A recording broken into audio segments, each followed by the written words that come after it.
Hey guys, welcome back to another video. My name's Max, and today we're going to be returning to using clay. We're going to be making a money bowl. It's like a spell. You know those little spell jars? You can see it's got like little bits of leaf and like a little crystal in there as well. So a money bowl is essentially this, but a bowl, and the goal of it is to kind of attract like wealth and prosperity and stuff. So if you're like looking for a job, or you want a promotion, or you want to find 20 quid on the floor for no reason, and if you don't believe in the magic of the money bowl, then you can use this video as a fun way of learning how to make a regular bowl. It will be fun. You'll enjoy watching me make a magic bowl that attracts money. So let's get started. One of the crucial ingredients to working with clay is water. And I added a little bay leaf to my water because bay leaves are like a little symbol of like abundance, I'm pretty sure. And I also used a couple crystals here, some green ones and a clear one.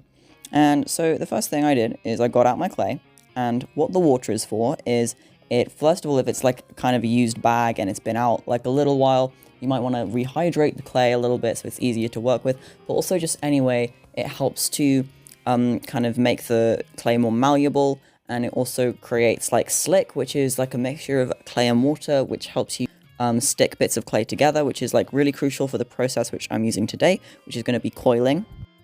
If you're at all familiar with working with clay, you've probably heard of two of the methods you can use to make a bowl or pot, and that is like a pinch pot, which is where you basically have a ball and you pinch it until it looks like a bowl, or you can create it through coiling, which is the method I'm doing here. And how you do that is you create a base, and you can either coil the base, or what's quicker is to just kind of roll out a slab and like cut it in the shape that you want, and then you can like coil around the bits of clay. You need to first like roll them out, and you can use an extruder for this, which is kind of put a block of clay in like a metal rectangle, and then you use a lever which pushes it down, and it extrudes like a long tube of, well, not a tube, but you know, like a long cylinder which you use to make the coils.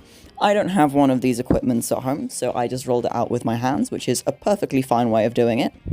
And as you can see me doing, to attach the coils together, you need to use the hatching and slick method, which is where you basically score the clay to create deep gashes in its flesh, and then you cover it in slick or water, and then you gouges in the flesh of the coil on top of it that's layering on top, and then you push it in, and you like squeeze them together, I guess, and then you can use the hatching method across the side as well, where you gouge into the flesh of both simultaneously on the inside and the outside of the bowl, and then you smooth the gouges shut, and that kind of locks them together, I guess. There are tools you're supposed to use for this, but since I'm equipped with nails, I just used my thumbnail, which is actually quite jarring to watch back in the footage. I don't know if any of you feel the same way. I'm sorry if you do. But I just, you know, they're on my fingers already, so I don't really see the point in using tools. And I built the walls up like a little way. It is more of a pot than a bowl. And then I got these weird, I had a brain moment here, guys. I don't know why I did this. I thought it would be cool to add like little bumps, like little feet coming out at the edge.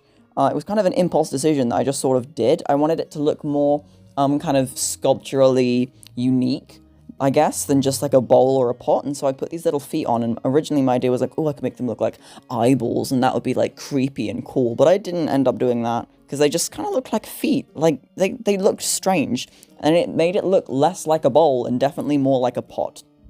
Another thing you'll see me do a couple times is use a paintbrush, and I'm not painting anything onto it. I'm just using like a slightly damp paintbrush to kind of smooth out any like wrinkles or cracks, and I did a crap job of this. When it dried and I was painting it, there were so many like nasty scumbly bits on the surface that were just kind of gross. Right, and this is where the magic begins. I'm putting here the symbol for Jupiter and the symbol for Venus, because Jupiter is the planet that's kind of associated with like success and money and stuff, and Venus is associated with kind of home and finance, so they're both are kind of to do with money. And then obviously it dried, and I am now using green paint, and this was a cute color. I liked this color. The next two colors I use, I did not appreciate so much, but I used this kind of dark teal as the main color, and I painted the sides, and as you can see, I did the symbols on the sides as well. I, for now, avoided the feet. The colour did not touch the feet.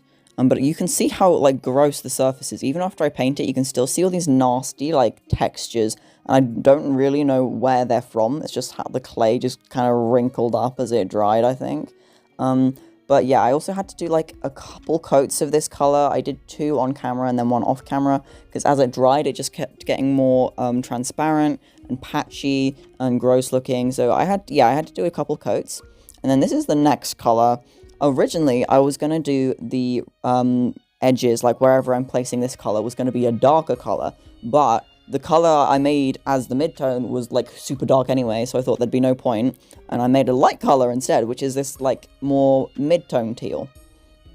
And it's horrible, but it gets worse. This isn't the worst color that I used. It's not that nice. Like, it looks kind of okay on screen, but in person, it's not that cute. And while we watch that unfold, I thought I'd talk a bit about why I'm making this bowl. So, as many of you know, if you've been watching the channel for a little while, I am writing a book. I finished writing a book, and I didn't edit it. And I started editing it, and I realized there was way more to do than I thought, and I felt really upset and demotivated, so I just kind of left it and didn't finish it. But I'm thinking about finishing it again. I've started trying to finish it again, basically, and I'm hoping that I'm able to publish it in September, like the time last year when I wanted to publish it, but just this year instead. And I was hoping that I could use this kind of money bowl to help me produce a piece of work that is successful and gets popular and achieves greatness. And also, in more short-term terms, I am hoping that I can create a kind of clothing like business, like a little on Vinted, like painting on clothes and making my own clothing designs and selling them on there, and I'm hoping to be able to be successful in that as well. So that's kind of what this money bowl is kind of trying to accomplish for me. And as you can see now, I'm adding the finishing touches. I'm adding some gold, and this is actually miniature paint from my miniature painting days, if you've been with the channel that long, which I would seriously doubt. And gold obviously is a color that's associated with money, and what I did is I just filled in all of the little engraved areas, so all the symbols, and I also, on the kind of partitions between colors, I thought it would make the colors more kind of palatable if I broke them up a little bit with some appealing gold. And in the end, I think maybe I used a bit too much gold, maybe it looked a little bit tacky, maybe it didn't, I don't know. You can let me know if you think it looks bad. But I actually super duper enjoyed making this bowl, and I am seriously doubting this video will get any attention whatsoever, because anytime I make a video that's like, ooh, me doing a fun craft project that I enjoy, everyone hates it and no one wants to watch it. People only watch stuff if it's like a tutorial or about something kind of popular, and this is very niche, so, you know, if you're still watching at this point, then you must be pigeon or something, I don't know. If you got this far on the video, then comment pigeon, and I will give you, I don't know, like a shout out or something, or maybe just a high five. Okay, everyone, we have finished making our little bowl, and it came out kind of funny looking and weird, but the gold worked how I wanted it to, and I didn't have to do too many coats of that, so that's good. So, what I'm going to do now, the crafting element of this video has kind of ended, so if that's what you're here for, you can go. Thank you for watching. But now what I'm going to do is explain all the different things that you need to put into the bowl to make it work. I learned this from someone else on YouTube. I can't remember her name, but I'll link the video that I used so that you can watch that as well, and credit her, because I basically copied this and just added my own stuff. These are all of the different ingredients that you could use, and you don't need to use all of them if you don't have certain ones. But before I start explaining everything to you, I'm going to actually light one of these. This is the brand I like to use. This is a sage, like, incense cone. And I actually have a little cauldron that I like to use to put my incense in. I like to use these because sage is kind of a cleansing herb, so it's good to use to kind of get your space ready for doing, like, a new spell. So it just cleans away any kind of energy that you used for maybe a previous spell that you did, or just like general energy from living in the area. This is rice, as you can see. This is kind of the main thing that you put in the bowl.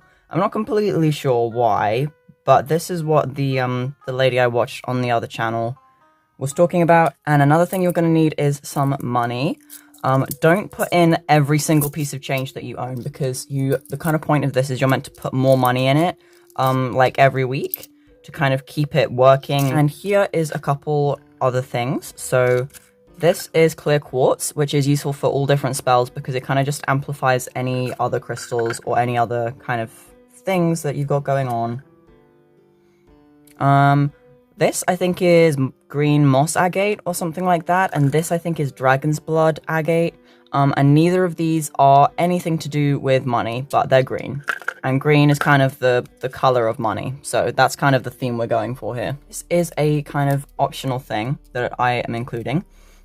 This is a spell jar, which I made ages ago, and this one's kind of for, like, confidence, I'm pretty sure. An extra optional thing, like if you have one of these that has some kind of effect that will either help this or help you to achieve this, then maybe use that. I've got 3 bay leaves, which I grew these, these grow on a tree that lives in my garden, so I thought something that was, like, grown from my own home where I live would probably have some kind of symbolic significance. And bay leaves just anyway kind of represent prosperity and stuff like that, and abundance, I suppose. And there's 3 of them because working in 3s is always helpful. You'll notice I've got a lot of the number 3 kind of written around on here and stuff. It's like ground cinnamon, and I'm just going to use a tiny bit of this to like sprinkle on top. And cinnamon is also about abundance and stuff, I think. And then here, my friend Tara got me this. This is a green candle, and this is a little candle holder. And a green candle is just something you can have to kind of help channel the kind of money energy, because it's green, and like I said, green is like the color that symbolizes money. But if you don't have a nice big green candle like that, maybe if you have some yellow ones, that could probably work as well, because these symbolize success. And if you're looking specifically for kind of financial success in like your job, if you want a promotion or something, or if you want like a product that you're making to like go well, then maybe you could use yellow instead. And one thing you could do with the candle if you want is you could do some little inscriptions of these symbols on it maybe, or you could write something to do with like an affirmation or something to do with money. And this green post-it note here, what this is for is to write down, this is kind of the important bit actually, I probably should have started with this, to write down, I'd recommend 3 because working in 3s, 3 kind of goals or like wishes that you want the money bowl to achieve. For example, if you wanted to be able to buy like a dog, say you'd write, I have enough money to buy a dog. And you have to write it in the present tense because, I'm not sure why. The lady explains it in the video that I'm copying. I definitely recommend you watch that because she probably knows what she's doing a bit more than me.